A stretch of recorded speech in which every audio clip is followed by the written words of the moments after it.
Hello, welcome to my YouTube channel. चलिए आज मैं आपके लिए लेके आया हूँ। और जैसे कि मैं आप जानती हैं, मैं फर्स्ट सेमेस्टर सेकंड सेमेस्टर के लिए बीसीए की क्लासेस के लिए कुछ एक हमने इम्पोर्टेंट क्वेश्चंस निकाले हैं। तो चलिए आज हम इन्हें स्टार्ट करते हैं। जैसे कि आपके सामने क्वेश्चन लिखा हुआ है कि if I is the set of integer and relation x relation to y, x minus y is an integers, ठीक है ना। Then prove that r is an equivalence relation. तो पहले हम ये समझ लेते हैं कि इक्विवेलेंस रिलेशन क्या होता है।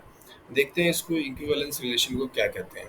तो अगर किसी रिलेशन में फॉर ऑल इंटीजर्स या फॉर ऑल वैल्यूज ऑफ ए ये हो ए है ना, तो इसे हम रिफ्लेक्सिव कहते हैं। क्या कहते हैं इसे?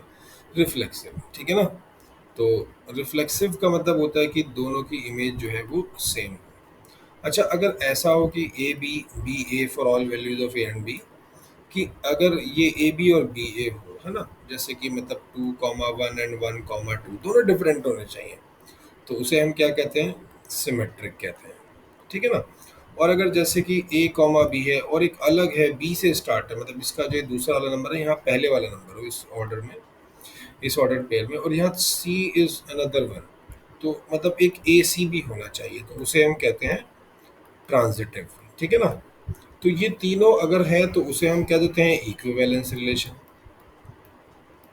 ठीक है ना। तो इक्विवेलेंस क्या हो गया हमारा, कि अगर ये तीनों सेटिस्फाई करेगा तो तब ये हमारा इक्विवेलेंस रिलेशन कहलाएगा। तो जैसे कि अगर हमने देखा कि अगर 2, 2, 3, 3 for all values of a and b, अगर ये ऐसा है तो रिफ्लेक्सिव। ये वाला एग्जांपल हमने सिमेट्रिक कर लिया। ट्रांजिटिव का क्या हो जाएगा? जैसे 1, 5, अब 5 से कोई हो एक तीसरा अलग नंबर, जैसे कि 7, तो अब 1, 7 होना चाहिए, नॉट 7, 1, इसका पहला और इसका दूसरा, तो ये हमारा ट्रांजिटिव कहलाता है। तो चलिए आ जाते हैं अपने क्वेश्चन पे। तो इसने बोला है कि x minus y is an even integers, तो x और y जो है इवन इंटीजर करते हैं, और ये एक इक्विवेलेंस रिलेशन है, ठीक है ना। तो अभी हमने क्या देखना है कि हमने क्या देखा कि x और y जो है दोनों के दोनों क्या होने चाहिए? एक वो होने चाहिए, इंटीजर होने चाहिए। तो सबसे पहले फॉर रिफ्लेक्सिव, ठीक है ना। तो हम पहले रिफ्लेक्सिव के लिए क्या करेंगे कि चलो दो नंबर ले लेते हैं कि x रिलेशन x, मतलब जैसे कि ब्रैकेट में हमने ले लिया x x, तो इनका जो डिफरेंस है x माइनस x क्या आएगा बेटा? x माइनस x आएगा ज़ीरो, और ज़ीरो किसको बिलोंग करता है? ज़ीरो एक इंटीजर है, तो ज़ीरो बिलोंग्स टू इंटीजर, तो इसका मतलब ये रिफ्लेक्सिव है। तो इट इज़ रिफ्लेक्सिव। तो ये क्या हो गया? हमारा रिफ्लेक्सिव हो गया, ठीक है ना। अच्छा, रिफ्लेक्सिव हमारा टिक हो गया, डन। अच्छा, फॉर सिमेट्रिक, सिमेट्रिक के लिए क्या कंडीशन है कि मतलब चलो x बिलोंग्स टू y ले लेते हैं, है ना, x relation to y, x और y का रिलेशन है, तो एक y r का रिलेशन इसे भी चेक कर लेते हैं। तो एक बात बताइए कि जैसे x माइनस वाई एक इंटीजर आ रहा है, तो क्या y माइनस एक्स भी एक इंटीजर ही आएगा? Yes, y minus x is also integer. एक एग्जाम्पल ले लेते हैं, जैसे कि मतलब मान लो 2 and 4, है ना, 2 and 4 ले लेते हैं, तो 2 - 4 क्या आएगा? -2, और 4 - 2 क्या आएगा? ये भी 2 आएगा, तो ये दोनों इंटीजर ही तो हैं भाई। ये दोनों हमने देखो लिए, और ये इवन इंटीजर्स हैं, अगर आप देखें ध्यान दें तो ये इवन इंटीजर है, कोई भी दो इंटीजर लेके उन्हें माइनस करेंगे, ठीक है ना। इसी तरह से अगर हम, ये इसका मतलब क्या हुआ है? सिमेट्रिक भी हो गया, है ना। अब फॉर ट्रांजिटिव बस कुछ ना लिखा होना चाहिए, ज़रूरी नहीं कि बिल्कुल बुक का लैंग्वेज लिखा हो, या जो मैं लिख रहा हूँ बिल्कुल वही लिखा होना चाहिए, बस आपको ना मतलब क्लियर हो कि जैसे कि हमने ले लिया x relation y and y relation z and x relation z, ठीक है ना, x रिलेशन टू z। तो देखो ज़रा, अब x माइनस वाई, और अगर हम इसमें से ये एक इंटीजर आया था और y माइनस जेड करें, तो ये भी एक इंटीजर आता है, जो ब्रैकेट खोलेंगे तो x माइनस जेड हो जाएगा ना। भाई क्या करेंगे, तो ये हो जाएगा x प्लस जेड हो जाएगा, तो x प्लस जेड जो है ये भी एक हमें इंटीजर ही देगा। नहीं सॉरी, हमें वाई प्लस करना था, तो ताकि वाई वाई कट जाए ना, वाई हमें काटने थे ना इनको, ताकि एक्स और जेड चेक करना था कि एक्स और वाई, वाई और एक्स तो हमारा पता लग रहा है कि सिमेट्रिक में आ गया था, तो अब जब हम इन्हें जोड़ेंगे तो x minus y plus y minus Z, तो ये वाई वाई तो कट हो जाएगा, हमारे पास क्या बचेगा x माइनस जेड। तो x minus Z is belongs to I, तो इसका मतलब ये ट्रांजिटिव भी हो गया। तो जब ट्रांजिटिव भी हो गया तो तीनों व्हेन, नीचे स्टेटमेंट लिख देंगे, when a relation satisfied all above condition like relation reflexive symmetric and transitive then it becomes an equivalence relation। तो देखिए ये एक इक्विवेलेंस रिलेशन हो चुका है। तो चलिए नेक्स्ट क्वेश्चन पे चलते हैं। नेक्स्ट क्वेश्चन कहता है कि prove that the relation congruent to set in the all triangles and equivalence relation. तो मतलब सारे के सारे क्या होंगे, इक्विवेलेंस रिलेशन होंगे। अगर हम देखें कि इक्विलेटरल ट्राइंगल, तो sorry, prove that the relation, question देख लेते हैं। Prove the relation is congruent to, अच्छा, अगर दो कॉन्ग्रुएंट ट्राइंगल है, कॉन्ग्रुएंट ट्राइंगल के जो रिलेशन होते हैं तो वो सारे क्या फॉर्म करेंगे, इक्विवेलेंस रिलेशन। तो पहले कॉन्ग्रुएंट ट्राइंगल की बात कर लेते हैं। कॉन्ग्रुएंट ट्राइंगल किन्हें कहते हैं, जिसके जैसे एक ट्राइंगल दूसरे ट्राइंगल के कॉन्ग्रुएंट है, तो सब जानते ही हैं कि जब एक ट्राइंगल की सारी साइड्स दूसरे ट्राइंगल की सारी साइड्स और सारे एंगल्स भी इक्वल होंगे, ट्राइंगल कॉन्ग्रुएंट होने के बाद बाई सिंप्लिसिटीज तो सब कुछ ही सेम हो जाता है ना उसका। तो कॉन्ग्रुएंट मतलब बिल्कुल सेम टू सेम, ठीक है ना। तो चलिए देखते हैं। तो अब हमने क्या देखा कि रिफ्लेक्सिव कंडीशन देख लेते हैं पहले। तो रिफ्लेक्सिव कंडीशन क्या है कि भाई जब दोनों के दोनों हमारे, एक ट्राइंगल है हमारा कौन सा, कि कोई भी ट्राइंगल हमने पिक कर लिया कॉन्ग्रुएंट ट्राइंगल में से, तो वो अपने आप से congruent in a set of congruent triangle, ठीक है ना। तो a triangle is equal two by itself, equal by itself, तो देयरफॉर एक्स रिलेशन एक्स यानी कि एक्स एक्स इसमें है, ठीक है ना।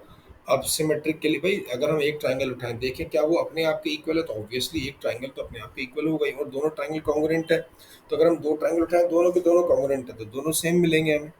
अब ऐसे ही सिमेट्रिक के बारे में बात कर लेते हैं। सिमेट्रिक, सिमेट्रिक तो वैसे भी इंग्लिश का ही वर्ड है कि सिमेट्रिक मतलब एक जैसे होने चाहिए, दोनों अलग अलग तो दिखे हैं लेकिन वो एक जैसे हो। जब दो ट्राइंगल कॉन्ग्रुएंट हैं तो अगर हमने दो उसमें से पिक कर लिए तो वो दोनों के दोनों क्या होगा, x is, x is congruent to y and y is also congruent to x, therefore x relation y and y relation x दोनों के दोनों इसमें है, यानी कि x y and y z, x y and y x, okay. तो ये हमारा सिमेट्रिक भी हो गया, ठीक है ना। तो रिफ्लेक्सिव भी हो गया, सिमेट्रिक भी हो गया। अब देखते हैं ट्रांजिटिव। ट्रांजिटिव के लिए हमने जैसे कि तीन ट्राइंगल उठा लिए तो और तो तीनों के तीनों कॉन्ग्रुएंट है, ठीक है ना।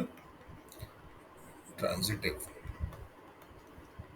अब तीन ट्राइंगल मैंने उठा लिए, देखिए जरा यहाँ पर देख लेते हैं कि जैसे ये वाला ट्राइंगल है ना, ये वाला इसके इक्वल है, ये वाला इसके इक्वल है, तो ऑब्वियसली ये वाला इसके इक्वल होगा ही होगा, ठीक है ना। तो क्या लिखने वाले हैं, x is congruent to y, y is congruent to z, and z, x is also congruent to z. Therefore, x y, y z and x z belongs to relation, ठीक है ना। तो इसका मतलब जब ये तीनों ही हो गए, एक मतलब रिफ्लेक्सिव भी हो गया, सिमेट्रिक भी हो गया और ट्रांजिटिव भी हो गया, ठीक है। तो when a relation satisfy all above condition reflexive symmetric and transitive then it becomes an equivalence relation, okay.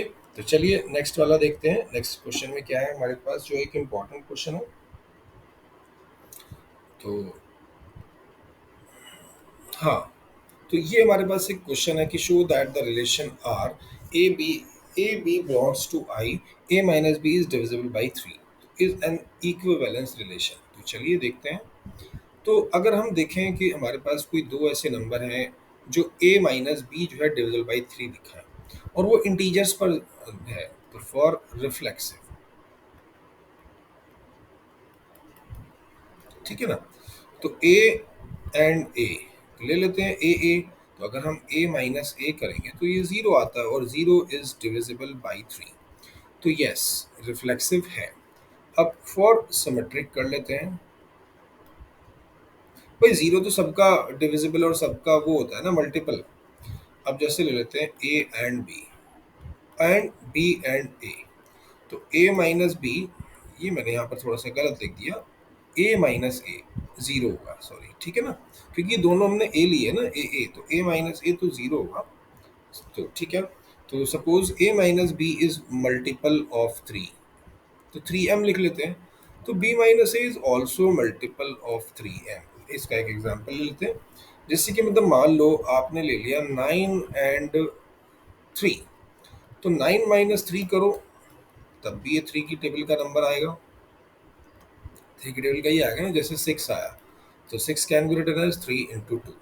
अच्छा, 3 एंड 9 कर लो भाई, एक बार 9 एंड 3 और एक बार 3 and 9।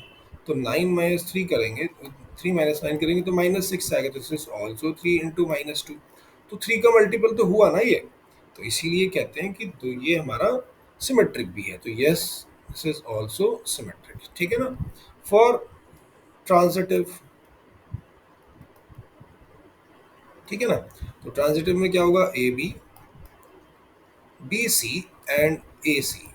If a minus b is 3m and b minus c is also 3m, then a minus b or plus b minus c, that will be a minus c, is also 3m। तो yes, तो ये भी हमारा transitive हुआ।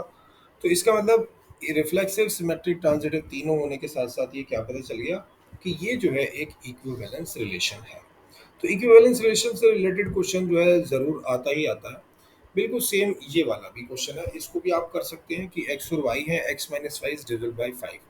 तो जब हम same लेंगे कि x x, अगर दो x x है तो ऑब्वियसली 5 का m आएगा। देखिए यहाँ पर तो 5 की पावर n लिखा हुआ है, ये n है, शायद मैंने गलत टाइप कर दिया, ये n है, 5 की पावर n। 5 की पावर कितनी भी हो ज़रा बताना, हमेशा 5 की टेबल का ही नंबर तो आएगा। 125, 5 की पावर 4, एक कितना आ जाएगा 5 की पावर 4, 625, मतलब ऑलवेज ऐसा आएगा कि वो 5 की टेबल का ही नंबर होगा। तो एक्स एक्स, अगर हम x माइनस एक्स करेंगे तो क्या आ जाएगा, 0, विच इज़ मल्टीपल ऑफ 5। ऐसी सिमेट्रिक के लिए मैं वैसे शॉर्ट में बता रहा हूँ कि जैसे कोई दो नंबर है और वो 5 डिविजिबल बाय 5 की आते हैं, तो ऑब्वियसली जब x minus Y is 5m है, तो y माइनस एक्स सेम पिछले क्वेश्चन की तरह ही है ना। ऐसे ही फिर 3 नंबर ले लेंगे। तो चलिए नेक्स्ट क्वेश्चन करते हैं। Prove that the relation of the congruent combo of m set of z of all integers is an equivalence relation। तो हमने क्या देखा कि हमें इसको ना इक्विवेलेंस रिलेशन दिखाना है, ठीक है। तो चलिए देखते हैं इसको हम कैसे दिखाएंगे इक्विवेलेंस रिलेशन। तो सबसे पहले हमें वही देखा कि हमें याद होना चाहिए कि इक्विवेलेंस रिलेशन क्या होता है, कि उसके रिफ्लेक्सिव, सिमेट्रिक और ट्रांजिटिव तीनों के तीनों आएंगे। तो देखो इंटीजर्स पे तो ऑलमोस्ट हमेशा मतलब जो है इक्विवेलेंस आता ही आता है। तो क्या ले लेंगे कि चलिए two integers for relation reflexive,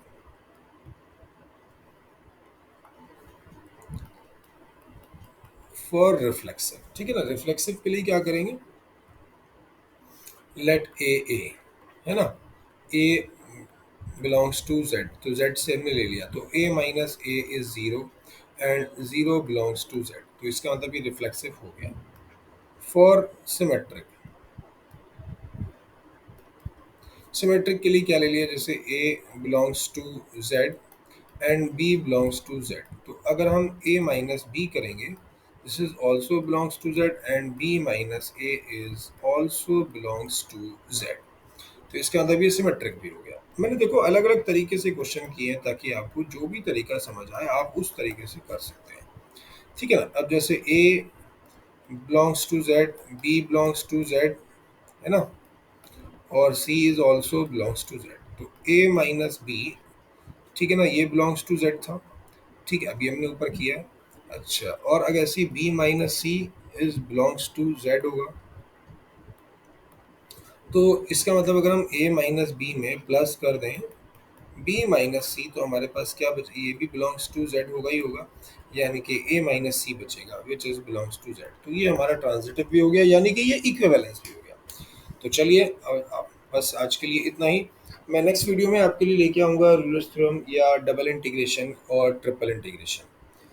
तो आपको ये वीडियो कैसा लगा बताइएगा, और ज़्यादा से ज़्यादा शेयर कीजिएगा, ताकि मैं ज़्यादा से ज़्यादा शेयर कीजिएगा और सब्सक्राइब भी कीजिएगा। ओके, और मैं आपके लिए ऐसी अच्छी अच्छी वीडियोज़ लाता रहूँगा आपके एग्ज़ाम से पहले। ओके।